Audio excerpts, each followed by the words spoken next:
Titi! Titi! Titi! Uy! Nakakaloka! Titi in the morning! Titi? Ang aga-aga ha. May hindi maamin? Ilabas mo na yan sa akin. Ititi in the morning mo na yan. Tell Toby in the morning. Titi! Tell Toby in the morning!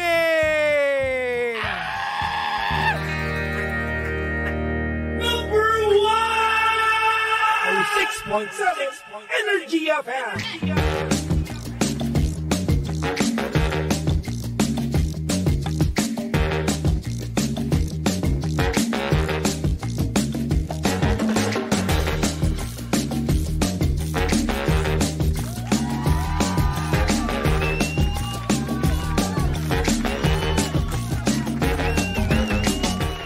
Same, pero iba.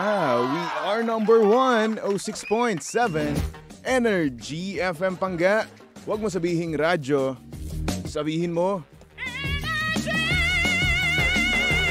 oras sa buong kabuluan, Pangga, check your time. It's now 6:28 on the clock. Good morning, good morning, good morning, Luzon, Visayas at Mindanao, Metro and Mega Manila. Yan at syempre, good morning din sa mga Pangga natin dyan kasalukuyang kumakain na ng breakfast. Uy! Hello po sa inyong lahat. Nako, kumusta naman kayo? Oo, sana naman okay ang inyong mga tiyan-tiyan, di ba? Kasi nga naman minsan ang nangyayari sa atin, di ba? Parang pagkagising natin hindi maayos, no? Yung tiyan natin, kumukulo, di ba? Kaya naman kung kumukulo ang tiyan mo, ay nako, ilabas mo na yan. Diba? Good morning din sa mga Pangga natin kasalukuyang sinisimulan na ang kanilang mga umaga. Good morning po sa inyong lahat, no? At sa mga kanina pa nagtatrabaho, uy, pahinga-pahinga rin naman, par. Oo, wag masyadong pagurin, no, ang inyong katawan, di ba? Dapat may pahinga tayo at dapat nakakapag-relax pa rin tayo, no? Baka naman kasi mamaya puro ka na trabaho, di ba? Hindi ka naman nakakapag-relax dyan. No. Mas masaya yan kung nakakapag-relax ka pa rin, di ba? Kung hindi man, wala tayong magagawa dyan, di ba? Kasi nga naman, pera is life, no? Para sa mga Pangga natin dyang single, no? Pera is life. Oo, hindi na nila nagagawang lumandi. Kaya naman, ayun. Goodbye. Goodbye to social life, no? Pero dapat, no, meron pa rin tayong social life, no? Kahit na super duper ultra mega busy na tayo, no? Like there's no tomorrow kasi nga naman ang hirap, no? Ang hirap na talaga nga namang puro na lang trabaho, no? Pangit yang ganyan, no? Dapat meron pa rin tayong social life, 'di ba? No, Boss Roland. Ay nako. Anyway. Uy, kumain din kayo nga pala. Kumain kayo, tapos ayun. Tapos kapag hindi naman, edi don't. Kasi marami kasi, no, sa mga Pangga natin dyan, na ayaw talagang kumain ng breakfast. No? Ayaw kumain ng breakfast kasi nga naman tapos na or hindi naman kaya, wala na mismo silang magawa kasi nga naman late nga naman sila, di ba? Yan yung mahirap no? Yan yung mahirap kapag nagmamadali. Pag late na gumising, ayan. Dapat kasi hindi ganyan. Dapat kasi tayo mismo, no, gumigising na maaga at nag-a-alarm ng maaga. Kaya naman. Tsaka minsan, no, nagpupuyat pa yung iba. Baka sabi nagpupuyat. Ano mo kayo kapuyatan? So don't, diba? Ay nako. Anyway, saktong oras natin mga Pangga, 6:31 on the clock. At syempre kasama nyo pa rin at kilandian ng hot baby boy ng radyo. Of course, walang iba kung hindi si Baby Toby. At syempre Pangga, si Baby Toby ay live na live ngayon sa Energy FM Facebook page. Kaya naman, go ahead, no? Kayo mismo ay pumunta na dyan para nang sa ganun. Alam na this, diba? I-share nyo na, no? Panis, diba? At syempre, Kung wala ka naman magawa, magpatawag ka na sa akin, no? Pumunta ka lang sa Energy FM Facebook page para naman nang sa ganun mag-PM ka na, no? Mag-PM ka na at nang sa ganun, makatawag ka na sa akin at makapagkwentuhan ka na sa akin mismo. Diba? So, go, go, go. Like go, go sa go. Ganun. Huwag ka na mahiya, oo. Para magkwentuhan na tayo dito sa TT in the Morning or Tell Toby in the Morning. Okay? Alright. Pero ayun na nga mga pangga, meron lang akong papaalala sa inyo, ha? O wait lang ha, kukunin ko lang yung ipapaalala ko sa inyo, ha? So eto na nga. Oo. Yung ipapaalala ko sa inyo ay dapat yung kalusugan nyo alagaan. Okay? Ito ang tinatawag natin na MX3 Plus with L-Carnitine and CoQ10 na talaga nga namang bagay na bagay sa'yo at syempre, healthy na healthy, di ba? Oo. Ang MX3 Plus with L-Carnitine and CoQ10. Ayan, bawat MX3 capsule ay nagtataglay ng alpha-mangosteen, beta-mangosteen at gamma-mangosteen. Ito yung mga sangkap na nakakatulong at hindi nakakasama sa ating katawan at kalusugan. Siyempre kaya naman plus dahil may dagdag benefits ng CoQ10 at L-Carnitine. So baby Toby, ano ba yung CoQ10 na yan at L-Carnitine? So sige, ipapaliwanag ko sa inyo, ha? Since medyo matalino ako ngayon. Panggaang coenzyme Q10 or CoQ10 ay isang uri ng supplement na kailangan ng ating katawan, lalo na at nagkakaedad tayo. Tulong to para sa malakas na heart muscle fiber. At syempre ang L-Carnitine naman ay isang uri ng protina na tumutulong sa maayos na metabolism o panunaw. O, diba? Para sa iba pang katanungan mga pangga, bisitahin lang naman ang kanilang website na mx3ph.com or tumawag sa kanilang hotline na 0918-888-8693. Yan, dito na tayo sa tunay, natural at original MX3. Diba? Okay na okay. Anyway, sabi ito ni Lovely Dapar, totoo po yan. Dahil late na sa work, ako din minsan ganon kapag malilate na sa work, wala nang coffee, diretso na. O, diba? Daming ganon, no? O, na talaga nga naman parang ini-skip na nila yung breakfast, no? Or hindi naman kaya doon na sila sa opisina nila nagbe-breakfast kasi nga naman late na nga naman. Sinusulit talaga nila yung kanilang tulog, no? Yun yung mahirap doon, no?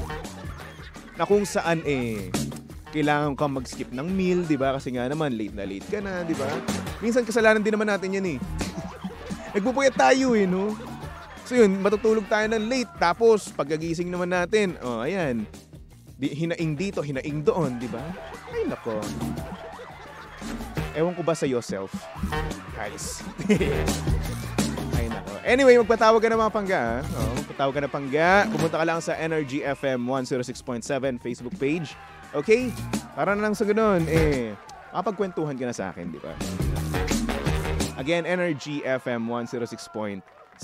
Or hindi naman, kung meron kang landline, pumunta ka lang or tumawag ka lang sa 8721-2429. Again, 8721-2429. Okay? So for the meantime, ipasok muna natin itong ating message sender dito sa ating TT in the Morning. Oh yeah, TT in the Morning. Why? Ang aga-aga ha. Tell Toby in the Morning.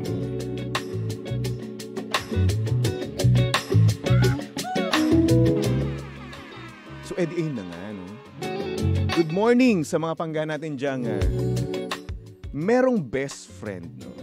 Pero nga lang itong kanyang best friend tila ba may ginawa? Oo, may ginawang kagulat-gulat, di ba? Itong ating sender, itago na lang natin sa pangalang Isha. At ang sabi niya dito, good morning baby Toby.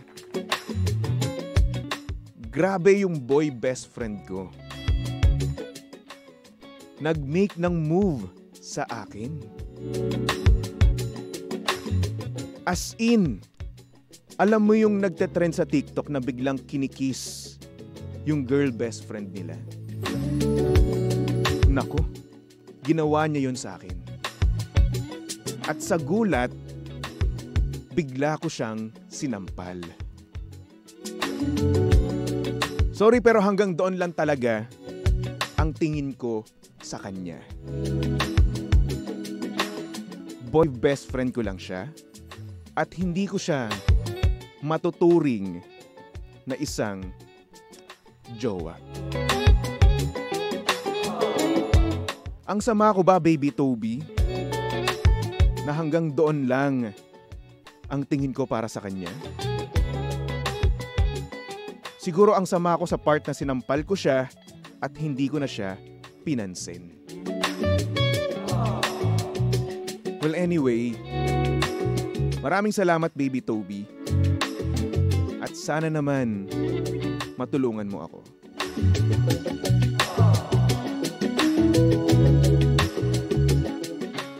Oh well, isang tao na naman ang nasaktan, isang tao na naman ang na-friendzone.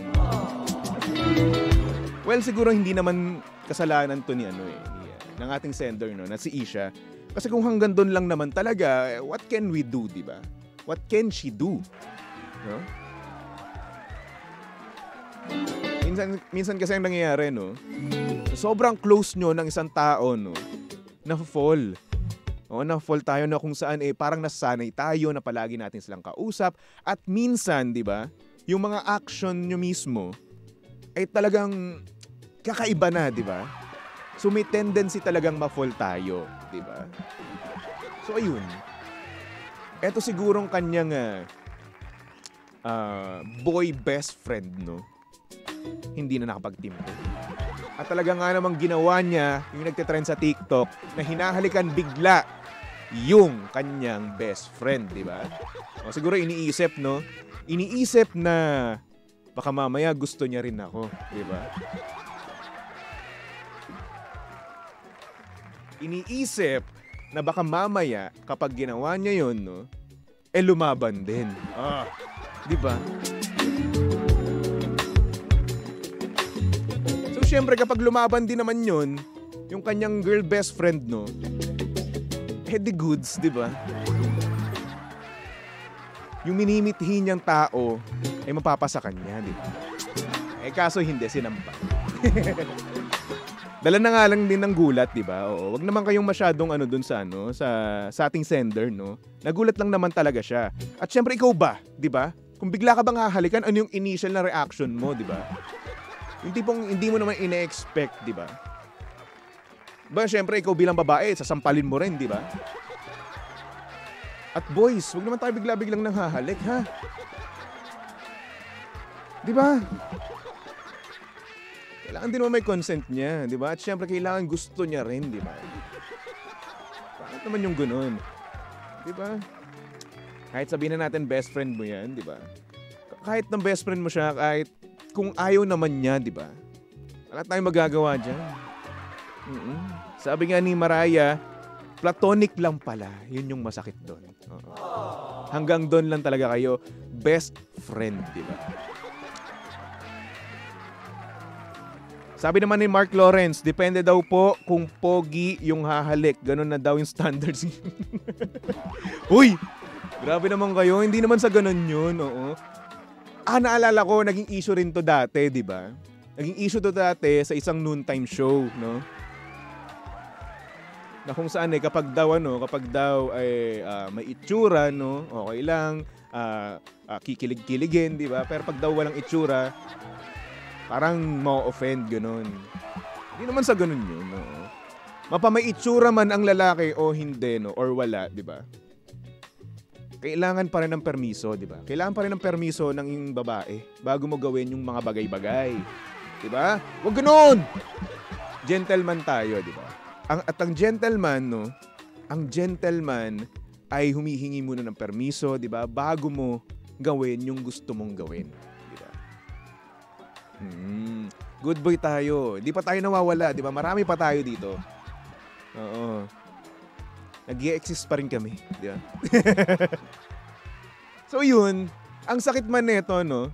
Sa feeling ng lalaki na kung saan hanggang best friend lang talaga, di ba? So hindi ko alam kung maayos pa nila yung kanilang friendship, no? Pero syempre ang awkward na nito. Diba? Kasi una sa lahat, bigla siyang hinalikan, no? And at the same time, lumalim na pala yung feelings, no? Nung lalaki, nung boy best friend niya, diba? Nang hindi niya alam. Yung akala nyo na wala lang, kaibigan lang, diba? Close lang talaga kayo, diba? Pero isa pala talaga sa inyo ay na-fall na. Diba? Yun yung mahirap doon, no? Pero ang dami ring nagpo-prove, no? Na kung saan kapag daw ginawa mo ang best friend mo, no? Ay talagang liligaya ka daw talaga. Oo. Merong nagsasucceed, no? Merong nagiging success ang relasyon nila kapag ginawa nila yung kanilang best friend, no? Ang daming kinakasal. Oo. Madami yung kakilala na ginawa nila yung best friend nila. And yet again, marami rin yung kakilala na kapag ginawa nila yung best friend nila, ay maghihiwalay din sila. Di ba? Oo, parang 50-50 lang yan. Depende na lang yan sa mga taong magkakaroon or jojowain yung kanilang best friend. Di ba? Ngayon, kung hindi mo talaga trip, no, huwag mo ipilit. Siguro, ang gawin mo na lang dito, no, since nga hindi na kayo nag-usap, no, at sinampal mo na lang talaga siya, no, mag-sorry ka. Kasi syempre, kahit paano, meron din naman kayong pinagdaanan, di ba? Naging best friend mo rin naman siya. Kapag kailangan mo siya, andyan din naman talaga siya. Di ba? So siguro, deserve din naman nung tao, nung proper. Ma-F eh. Di ba? Deserve nung tao, yung proper goodbye, di ba? Yun naman kasi yun eh. Lahat tayo, deserve natin ng proper goodbye. Lalong-lalo na kung napakabait sa atin ng tao, lalong-lalo na kung tinrato tayo ng taong yun ng tama, di ba? Di ba? Hay nako. Sabi dito ni Mark Lawrence, karamihan sa babae kasi ngayon puro mixed signals. Well, depende yan, no? Ang nangyayari kasi kapag may feelings ka di ba? May pinaramdam sa'yo yung isang babae, no? Kunwari, crush mo siya, di ba? Yung best friend mo, crush mo na. Tapos magpapakita sa'yo ng kabutihang loob, no? Tapos magpapakita sa'yo ng sweetness, no? Akalain mo, may mali siya yun. Akalain mo na may something doon sa ginagawa niya. Kasi may gusto ka di ba? Naging mixed signal, ang mixed signal kasi binibigyan natin ng mali siya. Di ba? Naging mixed signal ang aksyon ng isang tao kasi may gusto tayo sa kanya. Di ba? Ganun lang naman yun. Kapag wala ka namang gusto dun sa tao kahit napaka-sweet niya wala lang di ba? Hindi man tinitreat or hindi mo yan tinitignan as mixed signal, no? Tinitignan mo yan as parang, ay, ganyan lang talaga siya. Diba? Ganun naman kasi.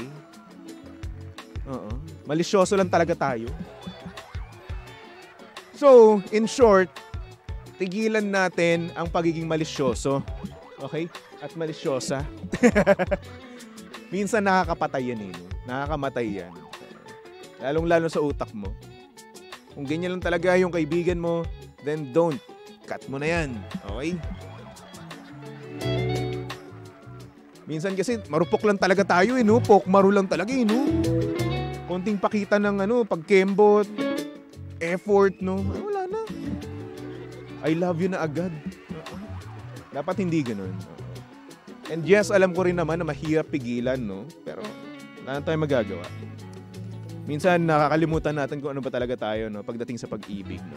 Yung dating strong independent man or strong independent woman, no? Siyempre titiklo pa rin yan. Titiklo pa rin yan sa taong gustong-gusto niya, di ba?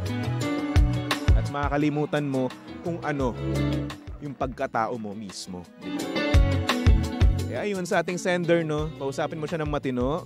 Diba? Mag-sorry ka dahil nasampal mo siya, napisikal mo siya Diba? And I'm sure din naman, no? Na magsasorry din naman siya sa ginawa mo. Ay sa ginawa niya pala. Diba? Kasi biglaan yun So yun, proper goodbye and explain mo kung bakit ganun yung naging reaction mo, diba? Kasi nagulat din naman siya dahil sinampal mo at wala na kayo naging communication, diba? So yun, Isha, good luck sa inyo ng best friend mo, no? Ng boy best friend mo at sana naman maayos nyo pa, kung hindi man edi move on na lang kayo sa inyong mga best friend, okay? Highs. ang sakit nun. Ay nako. Anyway, para sa mga pangga natin na gustong tumawag, no, bukas pa rin ang ating linya. Pumunta ka lang sa Energy FM 106.7 Facebook page. Para nang sa ganun ay matawagan ka namin through Messenger, okay? At syempre nga naman, no, kung may landline ka, pwede ka rin naman mag-send or tumawag sa ating PLDT line 8721-2429. Again, 8721-2429. Okay? At syempre mga pangga, for our next song, here's a song from Once, no? Titled Hindi Tayo Pwede. Dinededicate ko to sa ating sender at sa kanyang boy best friend, no?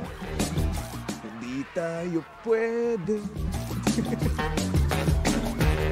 Tumutok lang dito sa estasyong same pero iba. We are number 1. 06.7 Energy FM Pangga.